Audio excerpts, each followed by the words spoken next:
Greetings to everyone on my channel. Sit back. Now you will listen to another incredible story about the relationship of a married couple and the incredible exposure of his wife. I will ask you to subscribe to my channel and like it. It's not difficult for you, but it's nice for me. The pre-Christmas day started later than usual for me. Tired after a busy day, I slept until the morning. In my dream, Alia appeared to me over and over again, talking to Mike.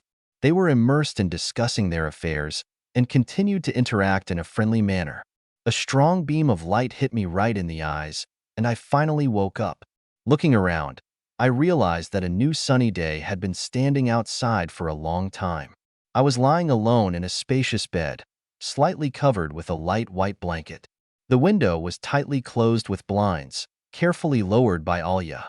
But even through them, the bright Barbadian sun broke through, waking up all the inhabitants of this heavenly place. Outside the window, you could hear the singing of local birds and the chirping of large dragonflies, which were found here in abundance. Moving slightly on the bed, I felt refreshed and ready for a new day. I got up quickly and left the bedroom in my underpants. I wanted to see Alia as soon as possible to talk to her and find out how she spent the morning. As soon as I left the bedroom, I heard a sound from the living room. It was coming from there, and I hurried there. The door to the living room was wide open. In the very center of it, on a white leather sofa, Alia was sitting. She was wearing her favorite white silk robe, slightly unbuttoned, but she was sitting relaxed and watching TV. Olin's eyes were glued to the screen. I joined her, sitting next to her and also looking at the TV. There was a movie that Alia was watching carefully. "It's a great movie," I said, trying to keep the conversation going. Alia smiled slightly, and we started discussing our plans for the day. It was decided to take a walk along the beach and enjoy the pre-Christmas mood that prevailed around us. She handed me a small booklet with an invitation to an evening beach party, which promised to be fun and lively. We talked a little more, and I went to prepare for the day ahead, enjoying the feeling of calm and peace. "Alia, I'm almost ready," I croaked. "It's just incredible." "Wait," she said, looking up from her work. "I haven't finished yet." With that, she gently continued her actions. "I want to make you feel good," she said. "You like it, honey, don't you?" "Yes, go on," I whispered, barely holding back my emotions. "Then take a more comfortable position," she suggested. I followed her advice and took a more comfortable position. Alia showed great attention to my comfort and tried to make me feel good. I felt the warmth of her care and felt my emotions intensify. "Do you like it?" she asked with a gentle smile. "Of course, go on," I replied with a slight tremor in my voice. "I'm glad that I can give you pleasure," Alia said, continuing to show her attention to me. I relaxed and felt a pleasant warmth fill me. These were new and unexpected emotions that I hadn't experienced in a long time. My body responded to her care, and I felt incredibly relaxed. All this brought me strong feelings, and I thanked her for it. "How are you?" she asked with joy in her eyes when I finally felt relieved. "It was wonderful," I said gratefully. "That's what I thought." "Don't be shy about it. It's okay," she said with a smile, and then added, "Now it's time to get ready for the party." "What's going on there?" I was surprised. "She's a beach girl." "It's easy for you," she retorted. "Put on your shorts and go ahead. And I have to be on top." "You're already gorgeous," I said. "For you, yes," she winked. "But I want everyone to notice it." "That's it?" I asked with a grin. "Yes," she replied, laughing. When I was ready and went out of the house into the courtyard, the sun was shining brightly, illuminating the landscapes of the Paradise Island where our hotel was located. Alia was lying on a chaise longue, talking to our neighbor Megan, who was sitting next to her. Kyle was swimming in the pool nearby. I came over and said hello. Megan was in a great mood and greeted me with a smile. Kyle saw me and came out of the water to shake my hand. The next few hours were spent talking.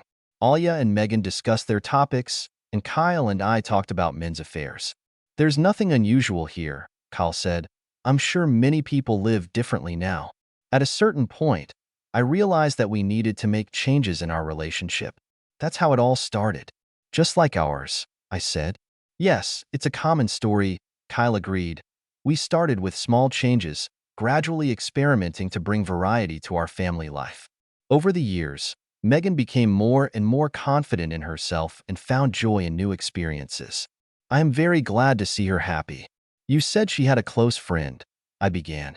Yes, Kyle interrupted me. Her former work colleague is a very nice person. He helped her a lot when she needed support. We both value him as a friend. And how did you come to that? I hesitated a little, not knowing how to formulate the question, so that you would become so close to him. It happened by itself, Kyle replied carelessly. Megan and I are open to new opportunities, but, of course, we always appreciate our trust in each other.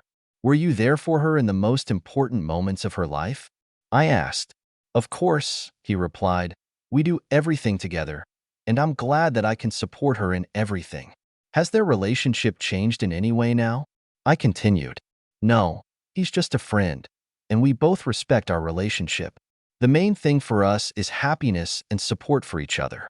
Kyle fell silent, and we sat in silence for a while, enjoying the sounds of nature, the singing of birds and the rustle of palm trees in a light breeze. Soon the silence was broken by a clear female voice. Boys, why are they so thoughtful? I turned around and saw Megan, who was carrying 2 glasses with cocktails in her hands. Alia followed her, also with glasses. Just thinking, I replied. Kyle perked up and greeted Megan cheerfully, taking 1 glass from her. Alia handed me the exact same one. Andrew, have you seen Megan's tattoo? Alia asked. No, I said honestly. What's in there? And you look? Alia replied. Megan, please show Andre your tattoo. Megan came up to us with pleasure and showed us her back. Above the small of my back, I saw a small tattoo in the form of 3 wavy lines intertwined with each other. An interesting drawing. And what does it mean? I asked. Guess what? Kyle offered with a smile. I can't say for sure, I replied. It's a symbol of freedom and harmony, he explained. Brave, I said. But honestly, Megan added with a smile, do you think Alia would like such a tattoo? I don't know. I laughed. I think it's a little out of our style. I looked at Alia, and she blushed slightly, but smiled back.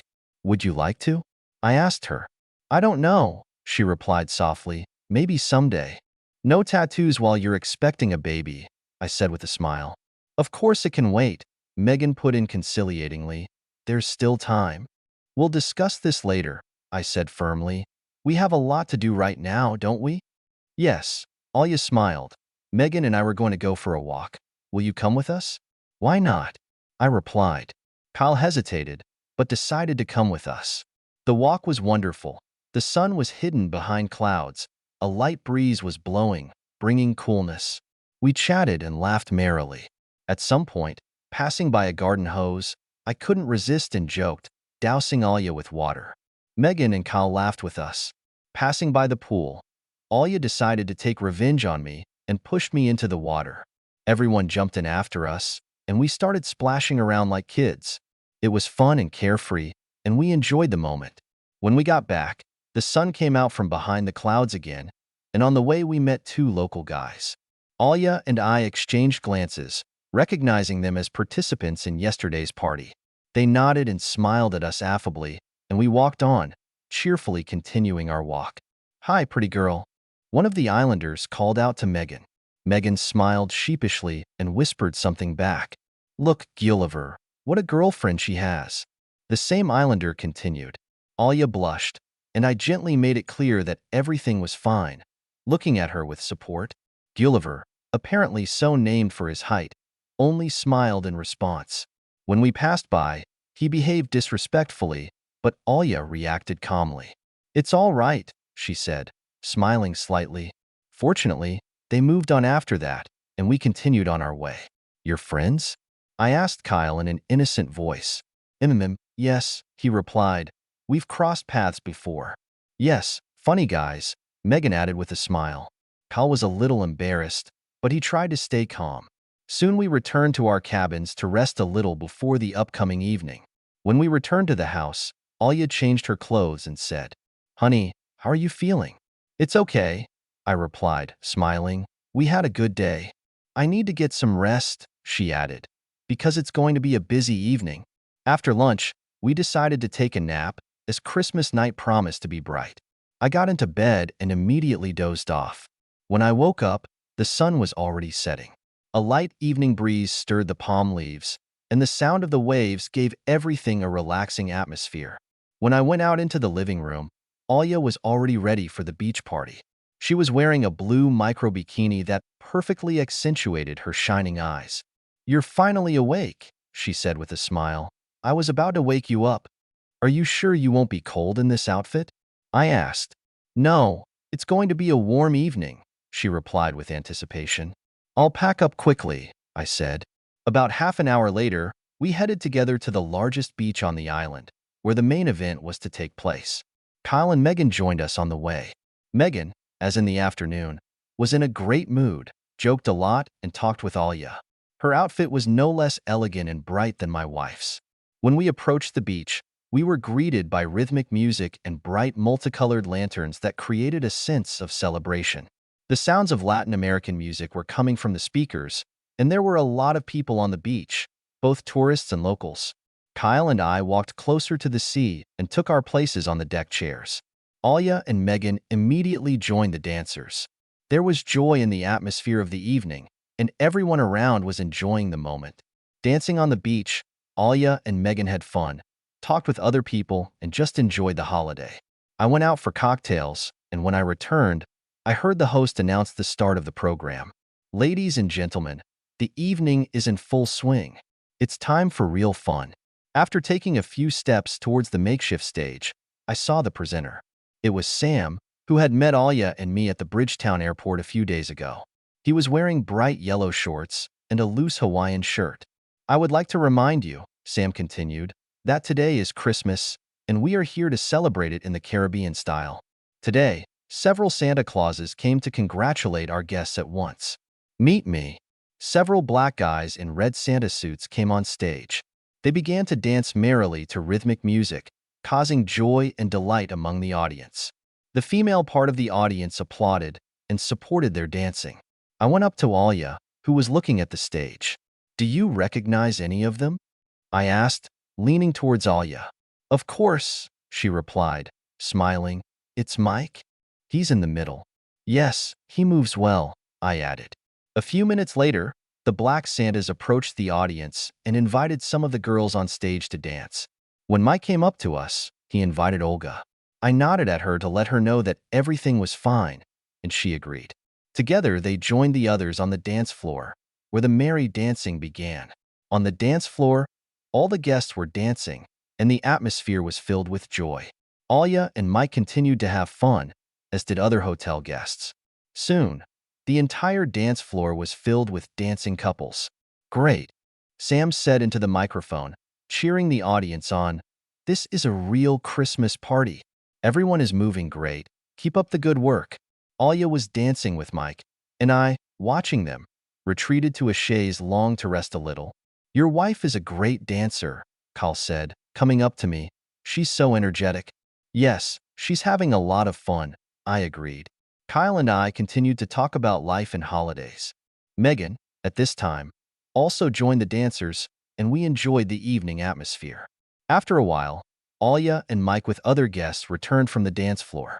We decided to relax a little before continuing the holiday and went for a walk along the beach, enjoying the sounds of the waves and the calm atmosphere of the night.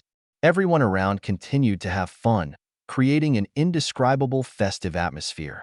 Feeling a little uneasy, I quickened my pace and soon found myself in front of an open door.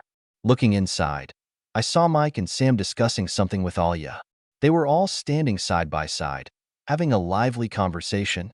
At that moment, I decided to enter. "Oh, we have guests," Sam said when he saw me, just in time.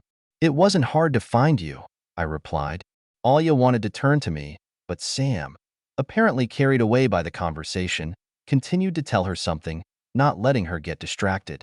"We were just discussing plans for the evening," Mike added. "It's good that you joined," Sam said. "Have a seat." I sat down on an empty chair, watching as they continued to talk and plan their time. At this point, I decided to relax, and Mike and Alya exchanged a couple of jokes. "It's going to be fun tonight," Sam continued, "so get ready to enjoy the evening." I smiled and continued listening to their conversation. Soon they started discussing what to do next, and Mike suggested a little change of plans. How about a change of scenery? Sam suggested. That's a great idea, Mike agreed. They all left the room, leaving me alone with my thoughts. I decided to take a short walk along the beach, enjoying the fresh air and calm atmosphere. On the way, I heard the sounds of fun and joyful conversations of the party guests who were enjoying a warm evening in the Caribbean. Walking along the beach, I came across a small group of people who were discussing plans for the evening. They laughed and joked while enjoying their vacation. After a while, I returned to our house and met Alia. She had already returned and looked happy and relaxed. "Hi," she said with a smile. "How are you?" "Everything's fine," I replied. "And how did you spend your time?" "Wonderful. We had a lot of fun," she replied, beaming with joy. The evening continued in a calm and pleasant atmosphere, and everyone was satisfied with how the day went. There was a loud crash outside. A large and beautiful fireworks announced that it was December 25th. For Alia and me, this day usually meant nothing. But not now.